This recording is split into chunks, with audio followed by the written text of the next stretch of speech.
معكم صوفيا الحريشي مصممة أزياء. جينا اليوم في الدورة السادسة الفيما إكسبو، حيث سي مهرجان اللي هو كيجمع ديال الصناع التقليديين.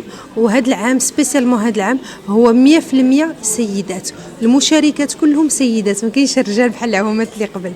واليوم انا جيت نقول لكم اول حاجه عندي ان نوفو بيبي ديال لا مارك ديالي صوفيا الحريشي اللي هما لي كابوش.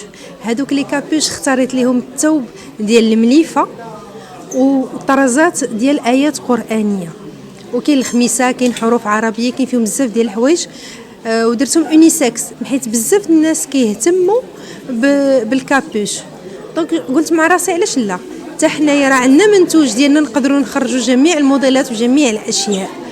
وبيان سور مرحبا بكم، كاين الجلالب، كاين كلشي. رمضان كيبغي التقليدي وكيذكرنا بالصناعه التقليديه ديالنا، فيها الجلالب اليد، فيها الراندا، فيها البرشمان، فيها الطرز، فيها المبره، فيها الكاشمير، فيها جميع جميع الاثواب وجميع الاشكال ديال القصات. كنتمنى لجميع النساء عيد سعيد بمناسبة 8 مارس.